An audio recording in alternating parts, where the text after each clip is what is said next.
Good day all of you students. Welcome back to my video lectures series. बात कर रहे थे हम फंजाई की. लास्ट टाइम जो है we have dealt with a class phycomycetes. ठीक है, फाइकोमाइसिटिस अच्छे से पढ़ लिया था वहाँ पे. नेक्स्ट क्लास जो है हम पढ़ेंगे बेटा एस्कोमाइसिटिस. एस्कोमाइसिटिस पढ़े. ठीक है, अब देखो बेटा जनरल कैरेक्टरिस्टिक. आई होप कि all of you all have read, है ना, और देखा होगा अपने चैनल में जनरल कैरेक्टरिस्टिक. जिसने नहीं देखा बेटा, I request you all to go back to all the videos, previous videos of mine, and एक बार अच्छे से देख लो. ठीक है, तभी आपको जो है यहाँ पे ये एस्कोमाइसिटिस क्लास समझ में आएगा. Anyways let us start with ascomycetes. तो एस्कोमाइसिटिस जो है इसे सेक फंजाई भी कहा जाता है. क्या कहा जाता है? सेक फंजाई कहा जाता है. अब इसे सेक फंजाई क्यों कहा जाता है? बहुत सिंपल सी चीज़ है. देखा जाता है कि फंजाई जो होता है बेटा, उसके अंदर एक ऐसा स्ट्रक्चर बनता है ना. अब ये स्ट्रक्चर जो होता है, ये सभी बच्चों को पता होगा कि ये क्या रहेगा. ये एक बैग जैसा स्ट्रक्चर है ना. बैग लाइक स्ट्रक्चर है ना. बैग या ये जो है, और ये कैसे स्ट्रक्चर है? सैक लाइक स्ट्रक्चर है. सैक पता होगा आपको. सैक क्या होता है? जैसे आपका बोरा जो होता है ना, उसे सैक कहा जाता है. तो बोरे जैसा एक स्ट्रक्चर है ये बैग या सैक होता है ना. तो ऐसे स्ट्रक्चर के अंदर आपको जो है क्या देखने को मिलेंगे? आपको इसके अंदर एस्कोस्पोर्स देखने को मिलते हैं. तो सेक्सुअल स्पोर्स जो होते हैं, है ना, एस्कोस्पोर्स क्या होते हैं? दिस आर स्पोर्स जो कि कौन से होते हैं? सेक्सुअल होते हैं. तो सेक्सुअल स्पोर जो है they are produced inside a bag or a sac like structure. और इस स्ट्रक्चर को जो है बैग या सैक लाइक स्ट्रक्चर को इसे एस्कस कहा जाता है. क्या कहा जाता है? एस्कस कहा जाता है. और इस फंजाई को इसीलिए बेटा एस्कस की वजह से इस फंजाई को सैक फंजाई नहीं तो एस्कोमाइसिटिस कहा गया है. Is this clear? ओके, आगे बढ़ते हैं. जब भी हम फंजाई को पढ़ते हैं, सबसे पहले हम देखते हैं उसकी हैबिटाट.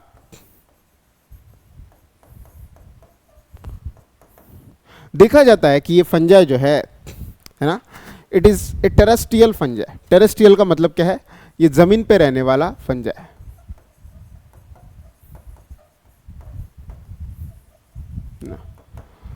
ये फंजाई जो है it can be saprophytic. Saprophytic का मतलब क्या है? It can live on dead and decaying organic matter. ये पैरासाइटिक भी हो सकता है ना. पैरासाइटिक का मतलब क्या है? ये लिविंग ऑर्गेनिक मैटर, है ना.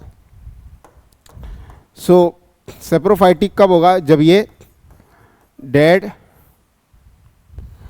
एंड डिकेइंग ऑर्गेनिक मैटर पे रहेगा. पैरासाइटिक कब रहेगा? ये जब ये लिविंग ऑर्गेनिक मैटर पे रहेगा, है ना. सो लिविंग ऑर्गेनिक मैटर पे अगर रहेगा तो इसे हम पैरासाइटिक कहते हैं, या तो ये सेप्रोफाइटिक होता है. ये टेरेस्ट्रियल होता है, मतलब it's not found in water, not found in aquatic environment. Aquatic environment का मतलब क्या होता है डियर स्टूडेंट्स? एक्वेटिक एनवायरनमेंट का मतलब होता है कि ये वाटर में पाया नहीं जाएगा. ठीक है, इसलिए इसके अंदर मोटाइल स्ट्रक्चर एब्सेंट होते हैं. क्या होता है? मोटिलिटी स्ट्रक्चर क्या रहेंगे? एब्सेंट रहेंगे. हमने लास्ट फंजाई में देखा था, वहाँ पे oomaisitis होता है. उसके अंदर आपको क्या देखने को मिलेगा? उसके अंदर आपको कुछ ऐसे स्ट्रक्चर देखने को मिलता है ना. ये स्ट्रक्चर जो होता है इसे फ्लैजिला कहा जाता है. क्या कहा जाता है? फ्लैजिला. और फ्लैजिला जो होता है ये मोटिलिटी में हेल्प करता है. मोटिलिटी मतलब मूवमेंट में हेल्प करता है। ऐसा आपको इस फंजाई में नहीं देखने को मिलेगा। क्यों? क्योंकि ये फंजाई पानी में नहीं पाया जाता है, इसलिए मोटिलिटी स्ट्रक्चर क्या होता है? Flagella, right. मोटिलिटी स्ट्रक्चर क्या होता है? फ्लैजिला।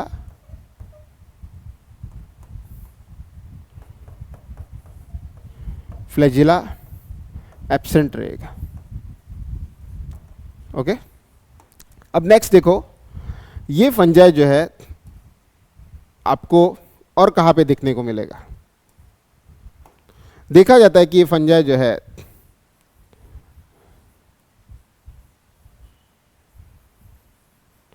ये फंजाई आपको कहाँ पे देखने को मिलेगा? आपको ये फंजाई काऊ डंग पे देखने को मिलेगा, है ना।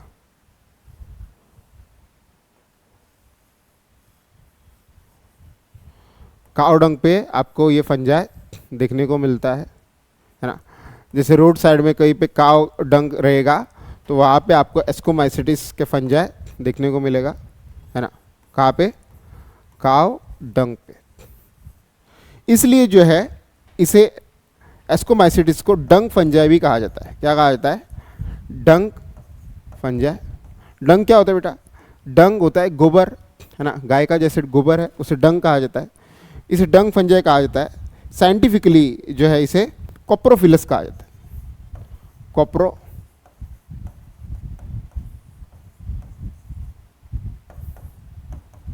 कोप्रोफिलस। कोप्रो का मतलब होता है डंग, फिलस का मतलब लविंग। मतलब ऐसे फंजाई जो डंग पे रहने वाले फंजाई होते हैं उन्हें कोप्रोफिलस कहा जाता है। याद रखना, कोप्रोफिलस फंजाई जो होते हैं बेसिकली एस्कोमाइसिटिस होते हैं। क्लियर? आगे बढ़ते हैं। नेक्स्ट अगर आप देखो बेटा, नेक्स्ट हम डिस्कस करेंगे कि ये फंजाई जो होता है ये मल्टीसेलर होता है या ये यूनिसेलुलर होता है। देखा जाता है most of the members of ascomycetes are multicellular. मतलब ज़्यादातर जो ऑर्गेनिजम्स एस्कोमाइसिटिस में समाये हैं ये ज़्यादातर मल्टीसेलुलर होते हैं। जैसे एग्जाम्पल के तौर पे एस्परजिलस है, उसके बाद पेनिसिलियम आपने सुना होगा। जी हाँ दोस्तों,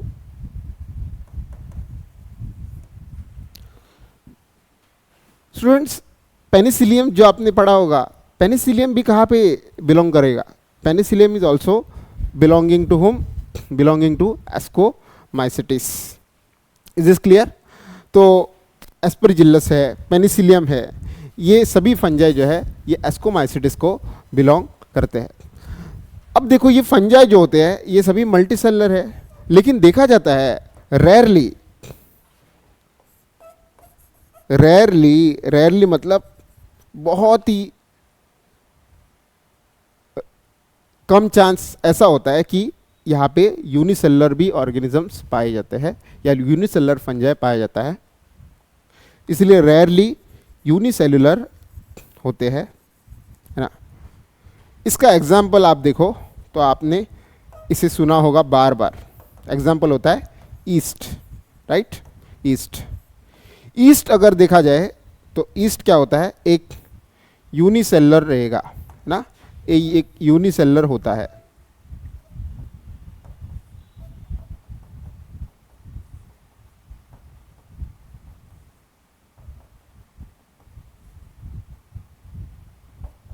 है ना। इसके अंदर न्यूक्लियस पाया जाता है ना, और सराउंडिंग में प्लाज्मा मेम्ब्रेन पाया जाता है, और ये एक ईस्ट सेल है। ईस्ट को साइंटिफिकली बेटा देखा जाए तो इसे सैकरोमाइसिस सर्विसिए कहा जाता है। क्या कहा जाता है? सैकरोमाइसिस सर्विसिए कहा जाता है ना। ये इसका साइंटिफिक नेम है। क्या है? साइंटिफिक नेम होता है ईस्ट का। आपने सुना होगा कि ईस्ट जो होता है ये बियर मेकिंग में काम आता है ना, बियर मेकिंग में काम आता है, साथ ही साथ ये ब्रेड मेकिंग में भी काम आता है। जी हाँ, यही ईस्ट जो है ये इसे बियर मेकिंग या ब्रेड मेकिंग में इस्तेमाल किया जाता है। बियर मेकिंग में इसलिए क्योंकि वो अल्कोहल प्रोड्यूस करता है, और ब्रेड मेकिंग में क्योंकि ये ब्रेड को क्या बनाएगा, उसको फ्लफ़ी बनाएगा, उसको फुलाएगा ना, इसलिए ब्रेड में भी इसका इस्तेमाल किया जाता है ब्रेड बनाने के लिए। Is this clear? तो यहाँ तक हमने देख लिया कि एस्कोमाइसिटिस के अंदर मल्टीसेलर ज़्यादातर होते हैं, लेकिन ज़रूरी नहीं कि सभी मल्टीसेलर हो, कुछ क्या होंगे, कुछ यूनिसेलर भी होते हैं। और इसका एग्जाम्पल क्या है, इसका एग्जाम्पल सैक्रोमाइसिस सर्वेसिए जिसे हम ईस्ट कहते हैं, है ना, ईस्ट यूनिसेलर होता है। तो याद रखना कि एस्कोमाइसिटिस के अंदर ही क्या बिलोंग करेगा, एस्कोमाइसिटिस के अंदर ही सैक्रोमाइसिस या ईस्ट बिलोंग करता है। आगे बढ़ते हैं, नेक्स्ट हम पढ़ेंगे माइसिलियम। नेक्स्ट पढ़ेंगे हम माइसिलियम।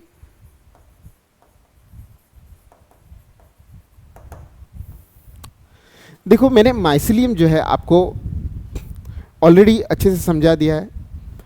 फाइकोमाइसिटिस के अंदर हमने देखा कि आपके पास एक क्या रहेगा, लंबा थ्रेड जैसे स्ट्रक्चर होता है। चलो यहाँ पे भी हम क्या करेंगे, एक लंबा थ्रेड लाइक स्ट्रक्चर लेते हैं। ठीक है, लंबा क्या करेंगे, ऐसे थ्रेड लाइक स्ट्रक्चर लेते हैं। ओके, ये ले लिया हमने लंबा थ्रेड लाइक स्ट्रक्चर। ठीक है, अब ये जो थ्रेड लाइक स्ट्रक्चर है, ठीक है, उसे हमने फाइकोमाइसिटिस में क्या कहा था कि इसे हाइफे कहा जाता है। क्या कहा जाता है, हाइफे।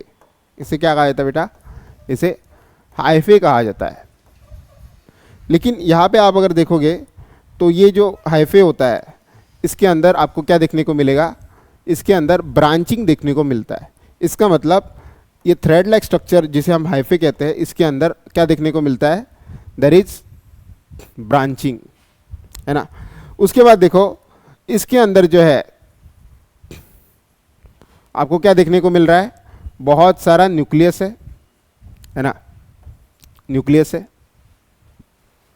तो पहला पॉइंट क्या है यहाँ पे कि ये हाइफे कैसा है, हाइफे एक तो ये कैसा है, ब्रांच्ड है ना, ब्रांच्ड है। क्यों, क्योंकि जैसे यहाँ पे पहुँच रहा है ये कितने, दो हिस्सों में बट रहा है ना, इसलिए इसे हमने क्या कहा, ब्रांच्ड कहा। दूसरा देखो, ये हाइफे अभी तक जो है ये फाइकोमाइसिटिस जैसा है, क्योंकि यहाँ पे जो है आपको कॉमन साइटोप्लाज्म दिख रहा है। लेकिन एस्कोमाइसिटिस में देखो आप तो हर एक न्यूक्लियस के सराउंडिंग आप देखो तो ऐसा वॉल रहता है। अब इस वॉल को हमने ऑलरेडी पढ़ा है, इस वॉल को हम क्या कहते हैं, इस वॉल को हम सेप्टम कहते हैं, राइट। इसे क्या कहा जाता है, सेप्टम कहते हैं। तो इसका मतलब हाइफे जो है एक तो ब्रांच्ड है और दूसरा क्योंकि सेप्टम प्रेजेंट है ये सेप्टेट होता है। कैसा होता है, septate. So we can say that hyphae of ascomycetes, है ना, एस्कोमाइसिटिस का हाइफे जो होता है ना, हाइफे या कभी कभी माइसिलियम लिखते हैं। माइसिलियम क्यों लिखते हैं, क्योंकि हाइफे ही मिलके क्या बनता है, network of hyphae is known as mycelium. Ascomycetes का हाइफे या माइसिलियम जो है इज ब्रांच्ड, है ना, ब्रांच्ड एंड कैसा है, सेप्टेट है ना, सेप्टेट है। साथ ही साथ जब हम क्या करेंगे, इस सेप्टेट को ध्यान से देखेंगे, है ना, इस सेप्टेट हाइफे को ध्यान से देखेंगे तो इस हाइफे के अंदर आप अगर देखोगे तो आपको क्या मिलेगा, जो आपका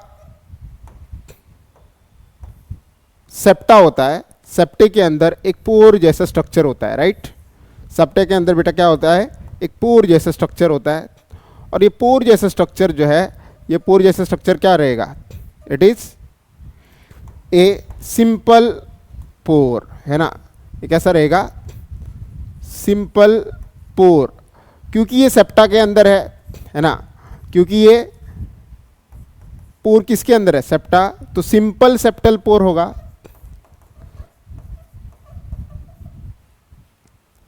इज इज क्लियर? तो सेकेंड पॉइंट क्या है? Simple septal pore, simple septal pore is found, is is clear? तो माइसिलियम हमने देखा, माइसिलियम कैसा है? एक तो ये ब्रांच्ड होता है और दूसरा सेप्टेड होता है। साथ ही साथ जो आपका वॉल होता है वो क्या पूरा होता है, पूरा कंटिन्यू होता है? नहीं, उसके अंदर एक पोर होता है, और पोर जो होता है एस्कोमाइसिटिस में ये सिंपल सेप्टल पोर होता है। यहाँ तक आई होप कि सबको समझ में आ गया है। Is is clear? आगे बढ़ते हैं।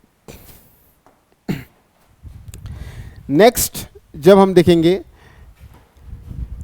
ठीक है, तो हम बात करेंगे रिप्रोडक्शन की। ठीक है, नेक्स्ट एस्कोमाइसिटिस में हम क्या करें बात बेटा? रिप्रोडक्शन की, रिप्रोडक्शन इन एस्कोमाइसिटिस।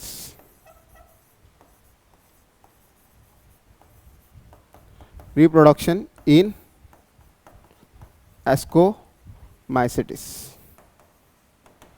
एस्कोमाइसिटिस अगर रिप्रोडक्शन की बात किया जाए एस्कोमाइसिटिस के अंदर, तो रिप्रोडक्शन में देखा जाता है कि एसेक्सुअल रिप्रोडक्शन भी पाया जाता है और सेक्सुअल रिप्रोडक्शन भी पाया जाता है। ठीक है, सबसे पहले बात करेंगे हम एसेक्सुअल रिप्रोडक्शन की। Asexual reproduction,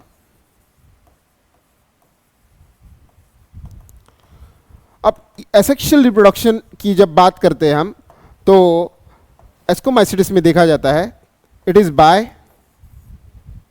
formation of, by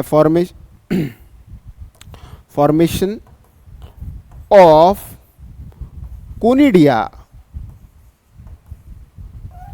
अब कोनिडिया ऑलरेडी हमने पढ़ा है कि नहीं? कोनिडिया हमने पढ़ा है।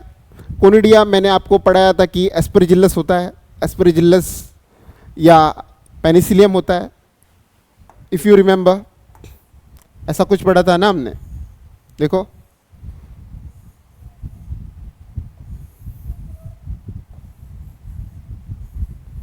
अगर नहीं देखा होगा तो जनरल कैरेक्टरिस्टिक के जो वीडियो मैंने दिखाया है उस पर ध्यान से जाके देखो। वहाँ पे मैंने दिखाया था कि एक स्ट्रक्चर होता है जिसे हम स्टरिगमाटा कहते हैं। स्टरिगमाटा के ऊपर स्फेरिकल चेन लाइक अरेंजमेंट होता है स्पोर्स का। इस चेन लाइक अरेंजमेंट स्पोर का जो होता है उसे क्या कहा जाता है? उसे क्या कहा जाता है? उसे कोनिडिया कहा जाता है, राइट ना? तो ये तो एक हुआ। दूसरा एस्परजिलस देख लो, एस्परजिलस भी ड्रॉ किए देता हूं।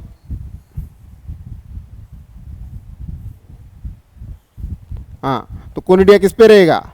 सबसे पहले स्टरिगमाटा है ना, याद रखना। कोनिडिया किस पे रहेगा? Whether it is Penicillium, whether it is Aspergillus, दोनों के अंदर कोनिडिया किस पे बनेगा? स्टरिगमाटा, है ना, स्टरिगमाटा पे बनेगा। स्टरिगमाटा के ऊपर यहाँ पे देखो क्या है? अपने गोल गोल चेन लाइक अरेंजमेंट है ना, ऐसे जैसे माला में रहते हैं ना, चेन जैसा। तो यहाँ पे भी आपको देखने को मिलेगा।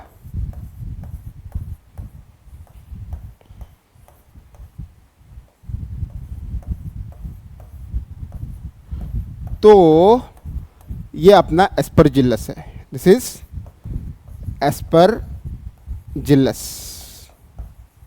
जबकि लेफ्ट साइड में जो है ये है पेनिसिलियम, राइट।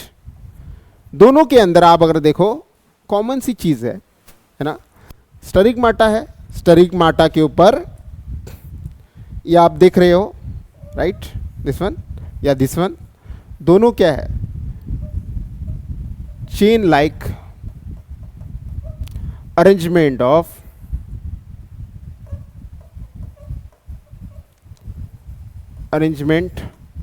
Of spores. अब ये जो चेन लाइक अरेंजमेंट है स्पोर का, इन्हें क्या कहा जाता है? इन्हें कोनिडिया कहा जाता है। Is this clear? सो ये तो यहाँ पे साफ हुआ कि asexual reproduction they are by conidia. अब कोनिडिया बताओ आप, क्या ये एक्सोजिनस या एंडोजिनस है? ध्यान से देखो, क्या यहाँ पे जो चेन लाइक अरेंजमेंट है स्पोर का, क्या एक बैग के अंदर है? बेटा हमने ऑलरेडी पढ़ा है कि अगर कोई प्रोटेक्टेड एनवायरनमेंट में एक बैग के अंदर बनेगा तो उसे एंडोजिनस कहा जाता है। यहाँ पे आप ध्यान से देखो तो यहाँ पे स्पोर जो है कोनिडिया, ये किसके कांटेक्ट में है? डायरेक्ट एयर के कांटेक्ट में है। तो ध्यान से अगर देखोगे तो पता चलेगा कि स्पोर कैसे है। The spores are exogenously produced, है ना? तो we can write that asexual spores are exogenously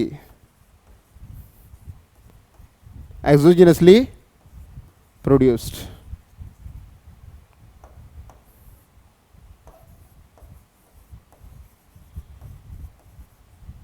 ये बहुत इंपॉर्टेंट पॉइंट है। क्यों? आगे जाके मैं पढ़ाऊंगा कि इन्हीं के अंदर सेक्सुअल स्पोर्स जो होते हैं वो एंडोजिनसली बनते हैं। किसके अंदर? एक बैग जैसा स्ट्रक्चर होगा। बैग जैसे स्ट्रक्चर को हम क्या कहेंगे? बैग जैसे स्ट्रक्चर को हम कहेंगे एस्कस, राइट? एस्कस कहा जाता है। तो याद रखना, सेक्सुअल स्पोर्स एंडोजिनसली बनेंगे, जबकि asexual spores they are produce exogenously, जिनको क्या कहा जाता है? जिनको कोनिडिया कहा जाता है। अब अगर कोई बच्चा पूछेगा कि क्या ये फेवरेबल कंडीशन के अंदर बनते हैं, तो जिन्होंने जनरल कैरेक्टरिस्टिक देखे थे फंजाई के वो जानते होंगे। हमने जब कोनिडिया को पढ़ा था वहाँ पे हमने पढ़ा था कि फॉर्म ड्यूरिंग फेवरेबल कंडीशन। अब फेवरेबल कंडीशन में अगर बनेंगे तो कोनिडिया जो होते हैं, कोनिडिया आर थिन वॉल्ड। कैसे होंगे? थिन वॉल्ड रहेंगे।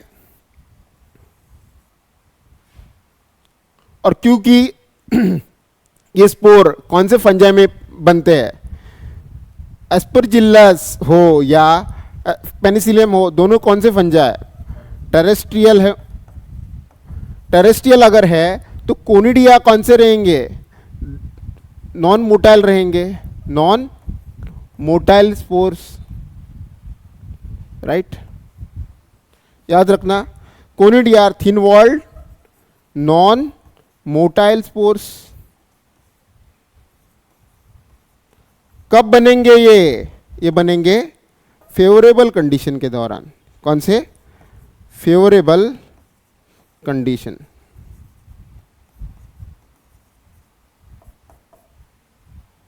डन? तो एसेक्सुअल स्पोर जो है इन्हें हम क्या कहते हैं? इन्हें हम कोनिडिया कहते हैं। कोनिडिया जो होते हैं थिन वॉल्ड रहते हैं, नॉन मोटाइल रहते हैं, क्योंकि फंजा टेरेस्ट्रियल है। टेरेस्ट्रियल होगा तो स्पोर नॉन मोटाइल होंगे।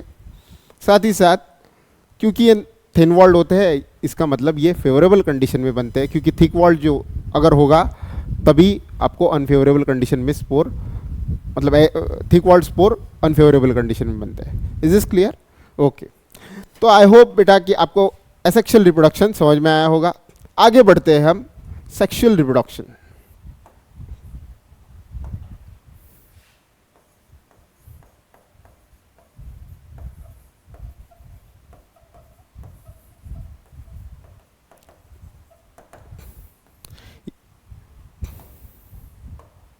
सेक्सुअल रिप्रोडक्शन में आप अगर देखो, दे हैव सेक्स ऑर्गन। इनमें क्या रहता है? सेक्स ऑर्गन्स रहते हैं। अब आप बोलोगे कि सेक्स ऑर्गन तो सर सब में पाए जाएंगे क्योंकि गैमिट्स बनेगा, तो गैमिट्स तो सेक्स ऑर्गन ही बनाएंगे ना। लेकिन नहीं, आगे हम पढ़ेंगे बेसिडोमाइसिटिस। बेसिडोमाइसिटिस के अंदर आप देखो तो सारा मतलब सीधा सीधा लिखा गया है कि वहाँ पे सेक्स ऑर्गन्स एब्सेंट होते हैं। इसलिए इस पॉइंट को स्ट्रेस करना बेटा यहाँ पे बहुत ज़रूरी है कि सेक्स ऑर्गन्स जो होते हैं एस्कोमाइसिटिस में पाए जाते हैं, जहाँ पे आप अगर देखो फीमेल सेक्स ऑर्गन जो होता है, फीमेल सेक्स ऑर्गन जो है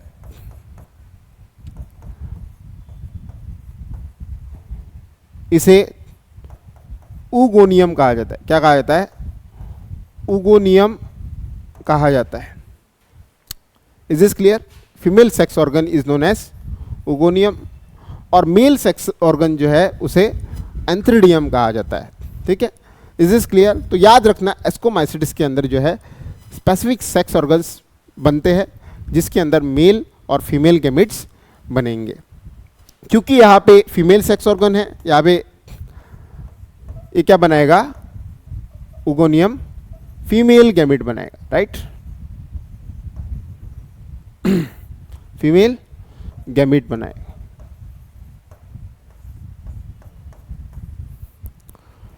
इज दिस क्लियर? आगे बढ़ते हैं।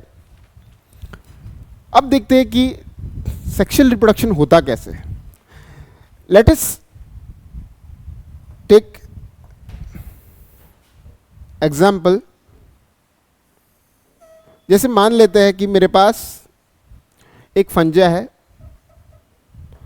फंजा जो है इसके अंदर क्या है? इसके अंदर ऐसे हाइफे है, राइट? हाइफे है। अब हाइफे ने क्या किया? यहाँ पे एक क्या बनाया? सेक्स ऑर्गन बनाया और इसने जो है यहाँ पे क्या बनाया? एक गैमिट बनाया। क्या बनाया? गैमिट। मान लेते हैं कि ये है फीमेल गैमिट और वहीं पे अपने पास दूसरा हाइफे है। इस हाइफे के पास भी क्या है? सेप्टेट नेचर है। सेप्टेट मतलब सेप्टा प्रेजेंट है। तो ये मोनोकैरियोटिक हाइफे है। मोनोकैरियोटिक मतलब हर एक सेल के अंदर कितना? एक न्यूक्लियस है, राइट? ओके। अब यहाँ पे भी देखो, यहाँ पे भी मान लेते कि ये हाइफे जो है ये स्पोर बना रहा है, राइट? अब ये स्पोर मान लेते कि ये जो है ये मेल स्पोर है। कौन सा है? मेल, सॉरी स्पोर नहीं बेटा, गैमेट, सॉरी, ये मेल गैमेट बना रहा है, राइट? मेल गैमेट बना रहा है। अब मेल गैमेट मान लेते हैं कि यहां से उड़ के कहां पे आता है? फीमेल गैमेट तक आता है। अब मेल गैमेट जब फीमेल गैमेट तक आएगा तो क्या होगा कि फीमेल गैमेट के साथ, है ना, यहां पे ड्रॉ करके दिखा रहा हूं,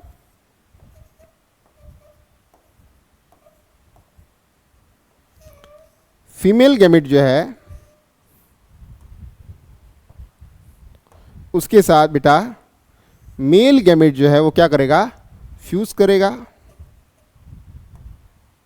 राइट? फ्यूज करेगा।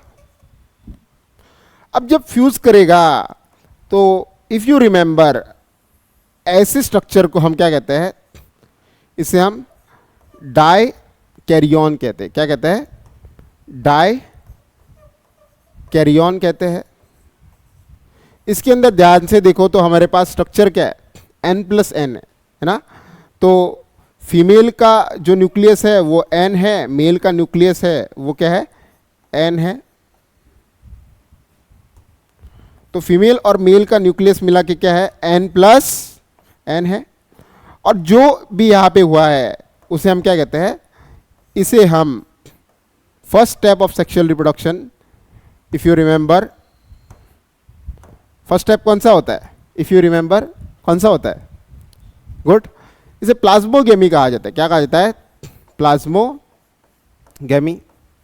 ध्यान से देखो, गैमेट्स तो मिल गए हैं, गैमेट्स के साइटोप्लाज्म मिल गए, लेकिन गैमेट के न्यूक्लियस आपस में नहीं मिले हैं। तो इसे हम क्या कहते हैं? इसे प्लाज्मोगेमी कहते हैं। अब एक बार प्लाज्मोगेमी जो हो गई तो होता यह है कि ये जो डाइकैरियन बना है उसके नीचे आप अगर देखो तो हर एक सेल के अंदर कितने, हर एक सेल के अंदर यहाँ पे देखो कितने न्यूक्लियस है?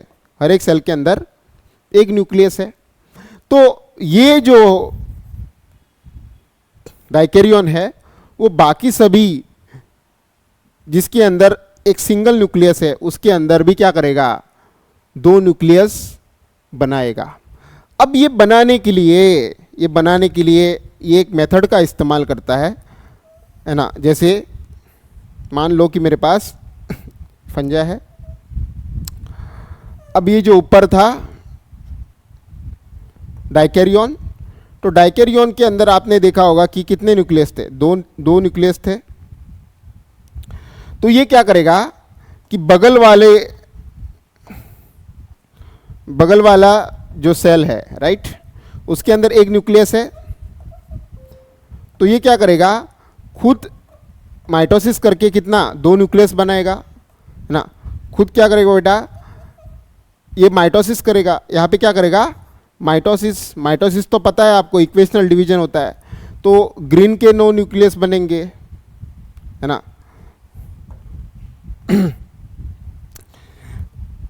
ब्लू के क्या बनेंगे, 2 न्यूक्लियस।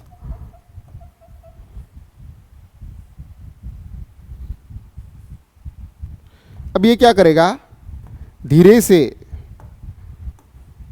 जो एडजेसेंट सेल है ना, एडजेसेंट सेल है, उसके साथ क्या करेगा, ऐसे फ्यूज करेगा। क्या करेगा, ऐसे फ्यूज करेगा। फ्यूज करेगा तो एक न्यूक्लियस क्या करेगा, दूसरे सेल में डालेगा। इसकी वजह से एक, आप अगर देखो तो एक ऐसा स्ट्रक्चर बन रहा है, राइट, एक ऐसा स्ट्रक्चर बन रहा है। और ये स्ट्रक्चर जो है ये कैसे दिख रहा है, हुक जैसे लग रहा है, राइट, हुक जैसे स्ट्रक्चर दिख रहा है। अब इस स्ट्रक्चर के कारण, जो कि हुक जैसे दिखता है, जिसके कारण ये बाकी सेल को भी क्या कर रहा है, ये खुद तो डाइकैरियोटिक था, खुद तो कैसा था, खुद तो डाइकैरियोटिक था, राइट। डाइकैरियोटिक का मतलब खुद के अंदर तो इसके n+n था। ये नेबरिंग सेल को भी क्या कर रहा है, दूसरे सेल को भी क्या बनाएगा, n+n बनाएगा।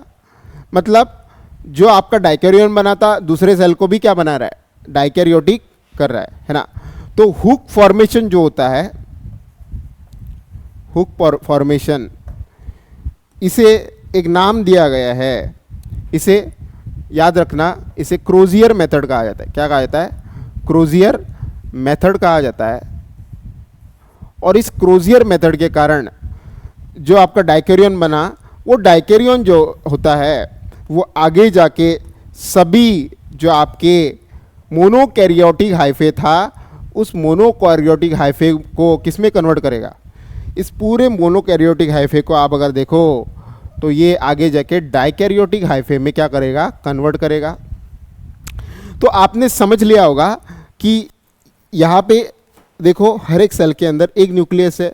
धीरे धीरे करके हुक फॉर्मेशन से जब माइटोसिस होगा तो माइटोसिस की वजह से एक न्यूक्लियस दो हिस्सों में, एक न्यूक्लियस से 2 न्यूक्लियस बनेंगे, दूसरा न्यूक्लियस दूसरे सेल में डालेगा, तो आगे जाके जो दूसरा सेल भी है उसके अंदर भी 2 न्यूक्लियस, मतलब n+n हो जाएगा, है ना, n+n हो जाएगा।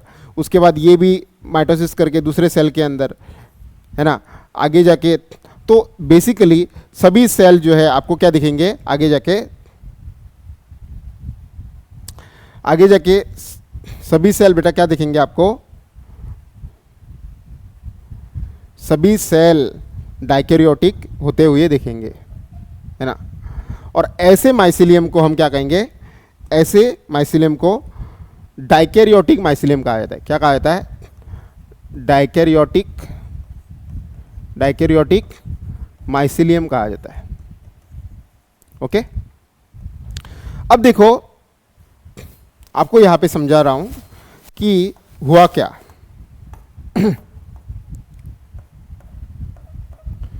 डाइकैरियोटिक माइसिलियम बन गया। डाइकैरियोटिक बनाने के लिए उसने क्या किया, हुक फॉर्मेशन से माइटोसिस, हुक फॉर्मेशन किया। पहले तो माइटोसिस हुआ, उसके बाद न्यूक्लियस ट्रांसफ़र हुआ, और ये न्यूक्लियस ट्रांसफ़र होते रहा, और पूरे हाइफे जो कि जिसके अंदर पहले एक न्यूक्लियस था, पूरे हाइफे के अंदर 2 न्यूक्लियस, इसकी वजह से डाइकैरियोटिक माइसिलियम बन गया। अब ध्यान से देखो, यहाँ पे प्लाज्मोगेमी हुई थी।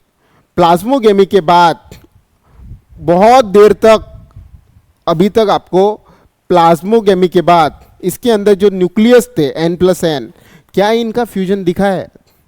अभी तक फ्यूजन तो नहीं दिखा है इनका। इसका मतलब अभी तक कैरियोगेमी नहीं हुई। मतलब प्लाज्मोगेमी के बाद इमीडिएटली यहाँ पे कैरियोगेमी नहीं होती है, और जब तक कैरियोगेमी नहीं होगी और जो वक्त होगा प्लाज्मोगेमी और कैरियोगेमी के बीच में, उसे हम डाइकैरियोफेज कहते हैं। इसका मतलब ये माइसेलियम किसका पार्ट है? जो डाइकैरियोटिक माइसेलियम बना है, it is a part of dikaryophase. Is this clear? तो अगर देखा जाए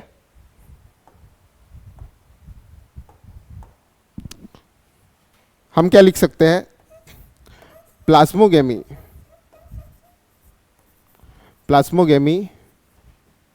is not immediately followed by what? Karyogamy. Plasmogamy is not immediately followed by karyogamy. That is, ascomycetes have short, है ना, short डाइकैरियोफेज। अब ये क्यों कह रहा हूं? क्योंकि लास्ट फंजा जो बेटा हमने पढ़ा है फाइकोमाइसिटिस, उसके अंदर डाइकैरियोफेज नहीं था। इसका मतलब उसके अंदर डाइकैरियोटिक माइसिलियम नहीं बन रहा था। लेकिन यहां पे देखो आपको डाइकैरियोटिक माइसिलियम बनता हुआ दिख रहा है। नेक्स्ट देखो, मेरे पास एक बार डाइकैरियोटिक माइसिलियम आ गया, राइट? मेरे पास एक बार डाइकैरियोटिक माइसिलियम आ गया, तो डाइकैरियोटिक माइसिलियम क्या करेगा? डाइकैरियोटिक माइसिलियम आगे जाके एस्कस बनाएगा, राइट? ये डाइकैरियोटिक माइसिलियम जो है आगे जाके ये क्या करेगा?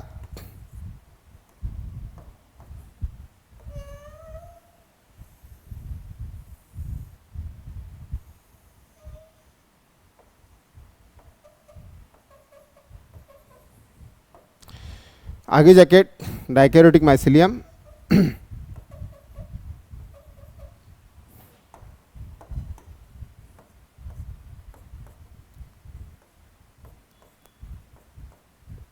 है ना? तो याद रखना कि n+n है, राइट? n+n जो है it is dikaryotic mother cell. क्या है? डाइकैरियोटिक एक मदर सेल है। अब इसे जो है डाइकैरियोटिक मदर सेल, इसे हम एस्कस मदर सेल भी कहेंगे। क्या कहेंगे? इसे हम एस्कस मदर सेल कहेंगे। अब एस्कस मदर सेल इसलिए कहेंगे क्योंकि ये डाइकैरियोटिक मदर सेल जिसके अंदर दो न्यूक्लियस है, ये किसे बनाएगा? ये बनाएगा एस्कस को। और एस्कस जो होता है ये बेसिकली क्या होता है? सैक या बैग लाइक स्ट्रक्चर होता है ना? अब देखा जाता है कि इसके अंदर भी, एस्कस के अंदर भी जो है क्या है? मेरे पास n+n कंडीशन है। क्या है? n+n condition. आगे जाके यही एस्कस जो है उसके अंदर जो दो न्यूक्लियस है वो क्या करेगा? दोनों न्यूक्लियस क्या करेगा? फ्यूज करेगा।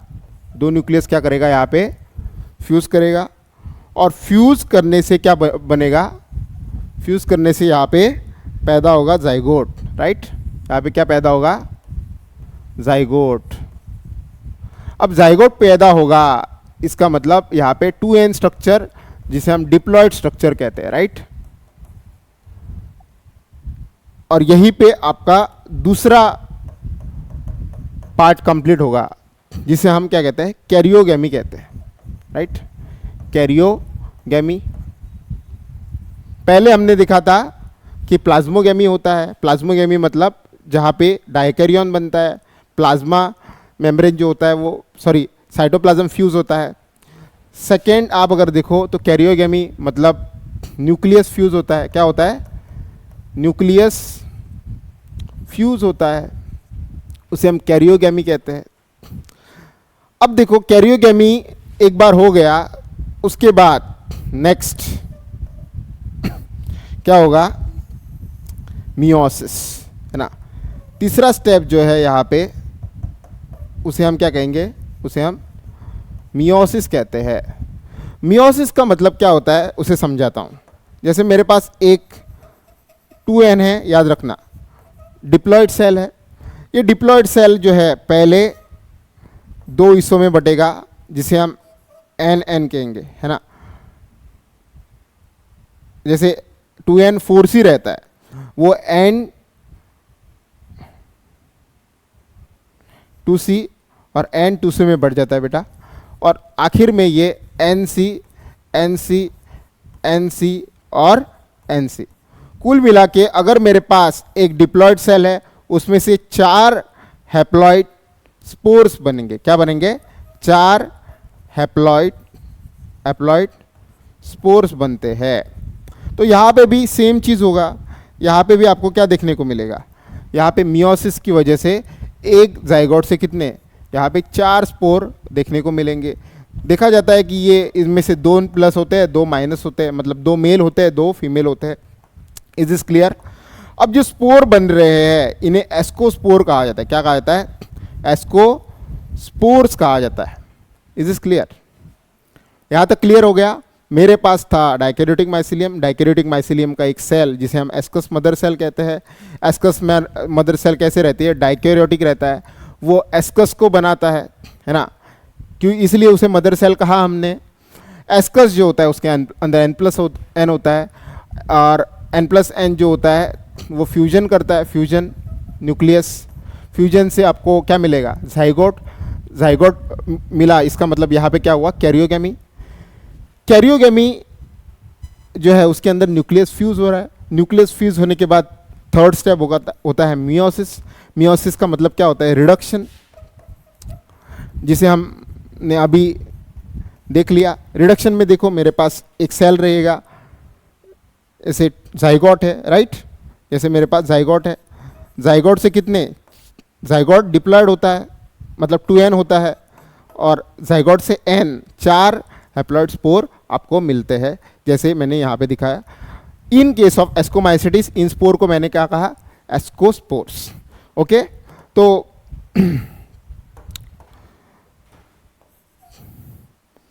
हम लिखेंगे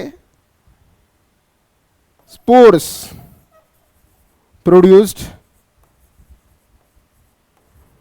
during sexual reproduction. During which reproduction? During sexual reproduction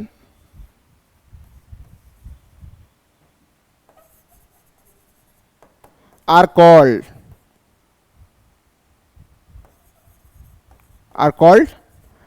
ascospores. क्या कहा जाता है? एस्कोस्पोर्स। अब क्वेश्चन आता है, क्या ये एस्कोस्पोर्स जिस एस्कस में बनता है, क्या ये एस्कस इंडिपेंडेंट होता है या किसी पे डिपेंडेंट होता है? तो इसका आंसर मैंने ऑलरेडी आपको समझाया था। एस्कस जो होते हैं बहुत सारे, एक स्ट्रक्चर होता है जिसे हम फ्रूटिंग बॉडी कहते हैं, राइट। फ्रूटिंग बॉडी के अंदर आपको एस्कोस्पोर्स देखने को मिलेंगे, और उसी फ्रूटिंग बॉडी को मैं यहाँ पे जो है समझाता हूँ आपको।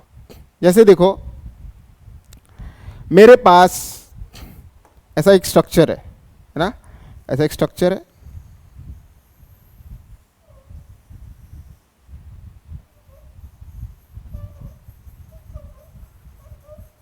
है ना। अब ये कप जैसा स्ट्रक्चर है, राइट। एक कप जैसा स्ट्रक्चर है, और ये कप जो है पूरा किससे बना है? ये माइसिलियम से बना है ना, माइसिलियम से बना है।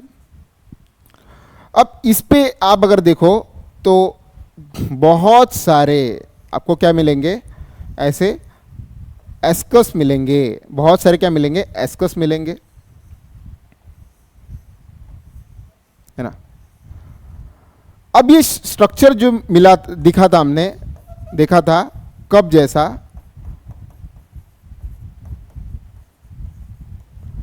ये कप लाइक स्ट्रक्चर जो है ये बेसिकली क्या है?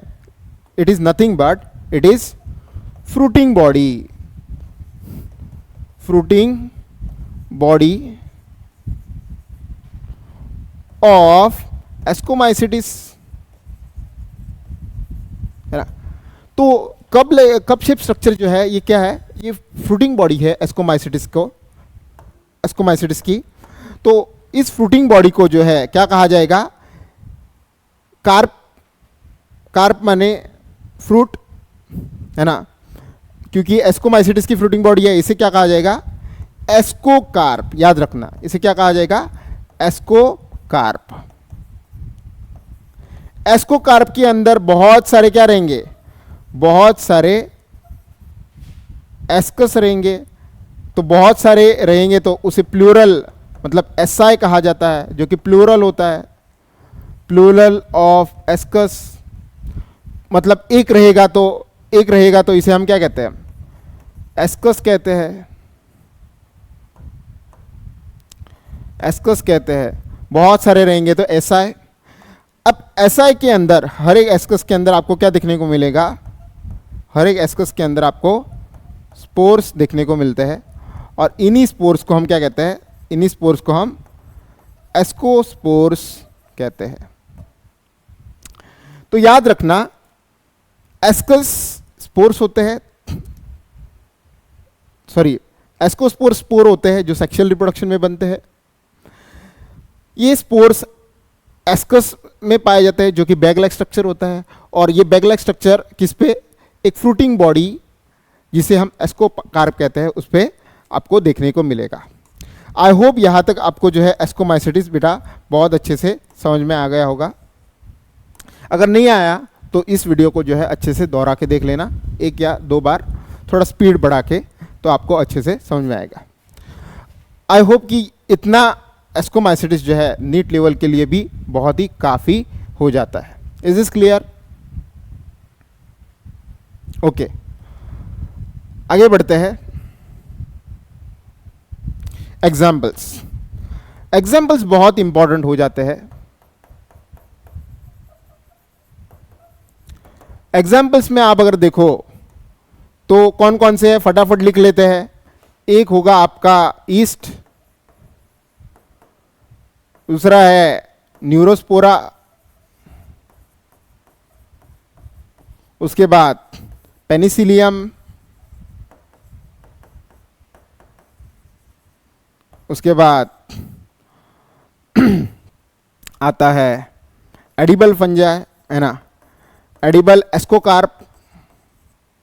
अभी मैंने डिस्कस किया था एस्कोकार्प फ्रूटिंग बॉडी, मतलब एस्कोमाइसिटिस की फ्रूटिंग बॉडी जो खाने लायक होती है। उसके बाद एक फंजाई जो कि पैरासाइटिक होता है, उसे क्लेविसेप्स कहा जाता है।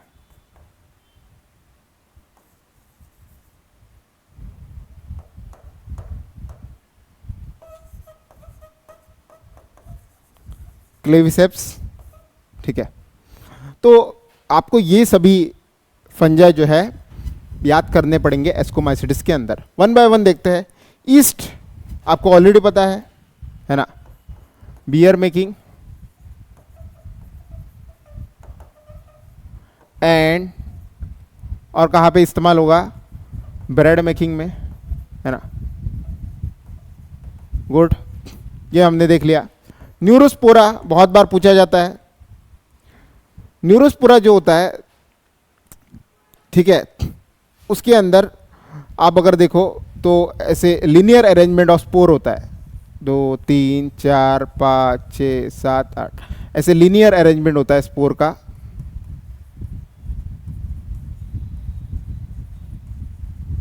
है ना, तो ऐसे स्पोर को जो है लीनियर अरेंजमेंट, इसको जेनेटिक स्टडी में इस्तेमाल किया जाता है ना। तो used in genetic and biochemical studies, genetic and biochemical study में इसे क्या किया जाता है, यूज किया जाता है। इसलिए आप अगर देखो तो इसे नाम क्या दिया जाता है, इसको कभी कभी गिनी पिग ऑफ लेबोरेटरी भी कहा जाता है, ठीक है, या इसे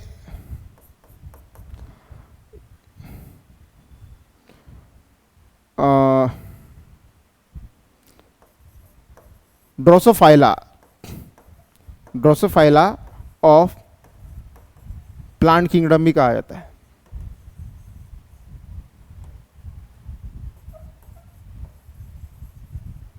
ठीक है, तो अगर एग्जाम में पूछा जाए दोनों में से एक, जो कि रेयरली चांस है, आपको पता होना चाहिए। अब ड्रोसोफाइला क्यों, 12th में आप पढ़ोगे, एक चैप्टर है मॉलिक्यूलर बेसिस ऑफ इनहेरिटेंस, वहाँ पे हम पढ़ेंगे मॉर्गन जो थे, टीएच मॉर्गन, उन्होंने ड्रोसोफाइला जो कि फ्रूट फ्लाई होता है उसको इस्तेमाल किया था जेनेटिक स्टडीज़ के लिए। वैसे ही हम यहाँ पे न्यूरोस्पोरा का इस्तेमाल क्योंकि कर रहे हैं, तो उन्होंने बस यहाँ पे ड्रोसोफाइला से न्यूरोस्पोरा को कंपेयर किया है। ठीक है, गिनी पैग, जैसे गिनी पिग को भी हम जेनेटिक एक्सपेरिमेंट में इस्तेमाल करते हैं, वैसे हम न्यूरोस्पोरा को इस्तेमाल करते हैं। Is this clear? आगे बढ़ते हैं। पेनिसिलियम, ये तो पता है, सबसे पहले पेनिसिलियम जो था इट वाज पेनिसिलियम नोटेटम, है ना, पेनिसिलियम नोटेटम, जो कि अलेक्जेंडर फ्लेमिंग ने डिस्कवर किया था, राइट। इसे एक्सीडेंटल डिस्कवरी कहा जाता है क्योंकि वो जो है एक बैक्टीरिया के साथ काम कर रहे थे जिसे स्टेफाइलोकोकस कहा जाता है। तो उन्होंने प्लेट को धोया नहीं था, तो ऐसे ही पड़ा था प्लेट, तो गलती से जो है ये मोल्ड ग्रो किया और उस बैक्टीरिया को मार दिया। तो देखा गया कि फंजाई अगर बैक्टीरिया को मार सकता है, और बैक्टीरिया जो होता है हमें भी इन्फेक्शन करता है, तो हम भी फंजाई से जो प्रॉपर्टीज़ बैक्टीरिया को मारने के लिए इस्तेमाल किए जाते हैं उसको इस्तेमाल किया जा सकता है ना। तो फंजाई से हमने क्या किया, यहाँ से एक केमिकल डिराइव किया जिसको हम एंटीबायोटिक कहते हैं। तो एंटी का मतलब क्या होता है, अगेंस्ट, बायोटिक मतलब disease causing organisms, right. Anti का मतलब क्या होता है, अगेंस्ट, बायोटिक का मतलब क्या होता है, डिसीज कॉजिंग ऑर्गेनिजम्स, है ना। सो एंटीबायोटिक्स का, जैसे बैक्टीरिया का इन्फेक्शन होता है तब हम इसको इस्तेमाल कर सकते हैं।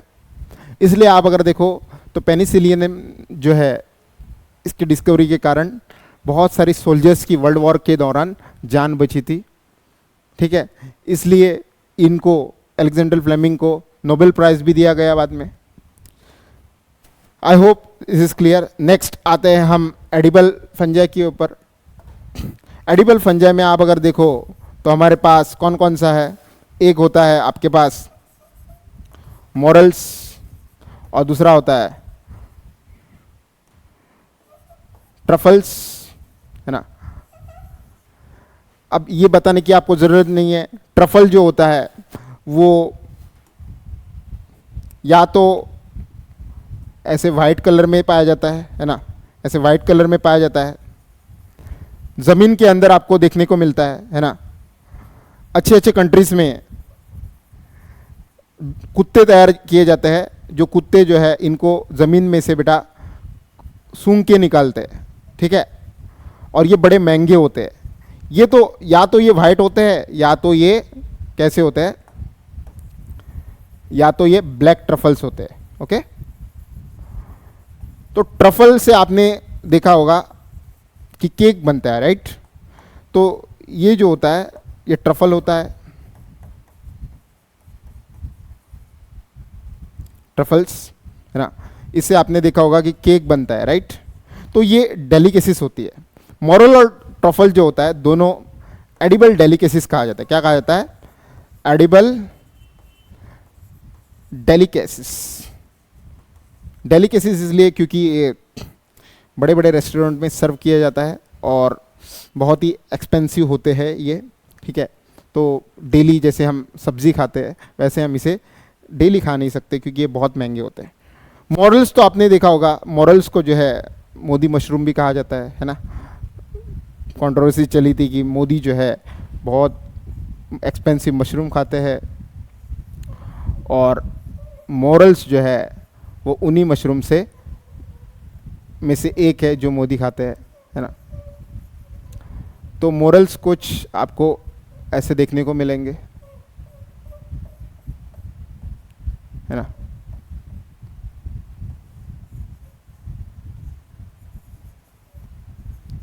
तो ऐसे कुछ मशरूम रहते हैं जिन्हें मोरल्स कहा जाता है। साइंटिफिक नेम आप अगर देखो, मोरल्स का मोरकेला एस्कुलेंटिस होता है, ट्रफल्स का ट्यूबर एस्टिवम भी कहा जाता है। ठीक है, इज इज क्लियर। उसके बाद है क्लेविसेप्स। क्लेविसेप्स एक बहुत इंपॉर्टेंट फंजा है यहाँ पे एस्कोमाइसिटिस में, क्योंकि क्लेविसेप्स एक पैरासाइटिक फंजा है। कैसा है? पैरासाइटिक फंजा है। देखा जाता है कि जो व्हीट होता है ना, व्हीट या आप अगर देखो राई होता है ना, व्हीट या राई के अंदर ये क्या करता है? डिसीज कॉज करता है। क्या करता है? डिसीज कॉज करता है। मतलब इसके दानों पे ये क्या करेगा? ग्रो करेगा। इसकी वजह से एक डिसीज, मतलब ये पैरासाइटिक होने की वजह से एक एर्गोटिज्म कॉज करता है। एर्गोटिज्म, है ना। तो देखा जाए तो जब ये डिसीज कॉज करेगा तो या तो इसे एर्गोट ऑफ राई या एर्गोट ऑफ व्हीट कहा जाता है। जैसे एर्गोट ऑफ राई पे ध्यान देते हैं। अब एर्गोट ऑफ राई अगर हम देखें तो it is caused by Claviceps purpurea, है ना। क्लेविसेप्स पुरपुरे ये जो होता है ये एर्गोट ऑफ राई कॉज करता है।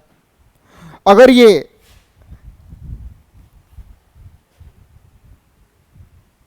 राई जिस पे आपको क्लेविसेप्स का इन्फेक्शन देखने को मिला, ऐसा अगर राई अगर किसने खा लिया, अगर ऐसा एक राई जो है, राई जिस पे क्या हो? इन्फेक्शन हो, ऐसा राई अगर ह्यूमन में खा लिया तो ह्यूमन के अंदर एर्गोटिज्म होता है। क्या होता है? एर्गोटिज्म। एर्गोटिज्म आपको सिंपल भाषा में अगर कहूँ तो अगर एक प्रेग्नेंट लेडी है, अगर उस प्रेग्नेंट लेडी ने राई खा लिया जिसके अंदर किसका इन्फेक्शन है? क्लेविसेप्स पुरपुरे का इन्फेक्शन है, तो मान लेते हैं कि अगर वो 6 महीने का बेबी है तो वो बेबी का पार्चुरेशन या डिलीवरी हो जाएगा। क्यों? क्योंकि ये जो एर्गोटिज्म होता है उसके अंदर देखा जाता है कि राई के अंदर जब क्लेविसेप्स इन्फेक्शन करता है तो एक कंपाउंड बनाता है जिसको एर्गोटीन कहा जाता है। अब एर्गोटीन जो होता है ये यूट्राइन वॉल, यूटेरस जो होता है फीमेल के अंदर, जो फीमेल रिप्रोडक्टिव सिस्टम का पार्ट होता है, उसका रिगरस कॉन्ट्रैक्शन कॉज करता है, जिस कॉन्ट्रैक्शन के कारण कॉन्ट्रैक्शन और रिलैक्सेशन कॉज करता है, जिसके कारण फीटस जो है वो क्या हो जाता है? एक्सपेल हो जाता है। इसलिए ध्यान रखना चाहिए प्रेग्नेंट लेडीज़ ने कि एर्गोट इन्फेक्टेड राई को या व्हीट को वो ना खाए। Is this clear? तो क्लेविसेप्स याद रखना एक पैरासाइटिक फंजा है। एक क्लेविसेप्स क्या है? एक पैरासाइटिक फंजा है जो कि क्या करता है? एर्गोट कॉज करता है, जैसे एर्गोट ऑफ राई कॉज बाय क्लेविसेप्स पुरपुरे। ठीक है। अब और एक फंजा है ना, 6th एस्परजिलस। इसको कैसे भूल सकते हैं? एस्परजिलस आप अगर देखो ये भी डेंजरस फंजा है, क्योंकि इसके स्पोर्स जो होते हैं हाईली रेसिस्टेंट होते हैं। क्या होता है? स्पोर्स हाईली रेसिस्टेंट होते हैं। हाईली रेसिस्टेंट का मतलब क्या है बेटा? कि जैसे कोई एक साइंटिस्ट लैब में काम कर रहा है, तो लैब में जब ये साइंटिस्ट काम करते हैं तो उनको जो होता है बहुत ही स्टराइल एनवायरनमेंट चाहिए। स्टराइल एनवायरनमेंट का मतलब क्या है? ऐसा एनवायरनमेंट जहाँ पे हवा दूषित ना हो, ताकि जो भी वो काम करे वो काम साफ सुथरा हो। लेकिन ये एस्परजिलस जो होता है इसके स्पोर रेसिस्टेंट होते हैं। इसका मतलब कितनी भी आप लैब के अंदर क्लीनलीनेस रख लो, इसके स्पोर्स कहीं ना कहीं से आ जाएंगे और आपके काम जो है उसमें बाधा डालेंगे, उस काम को ये खराब कर देंगे। मतलब हर एक एक्सपेरिमेंट के अंदर आपके ये स्पोर ग्रो करना चालू करेंगे और पूरे एक्सपेरिमेंट को खराब कर देते हैं। इसलिए आप अगर देखो तो एस्परजिलस जो होता है, क्योंकि इसके स्पोर्स हाईली रेसिस्टेंट होता है, तो एक नोटोरियस फंजा है जो कि लैब के वर्क में साइंटिस्ट को बहुत तकलीफ पहुंचाता है। इसका मतलब ये अनवांटेड फंजा है एक लैब के अंदर, इसलिए एस्परजिलस को जो है वीड ऑफ लेबोरेटरी भी कहा जाता है। क्या कहा जाता है बेटा? वीड ऑफ लेबोरेटरी, है ना, इसे वीड ऑफ लेबोरेटरी भी कहा जाता है। तो आप पूछोगे क्या एस्परजिलस का कोई फायदा भी है?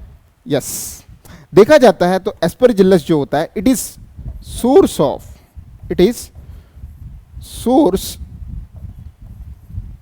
ऑफ एक एसिड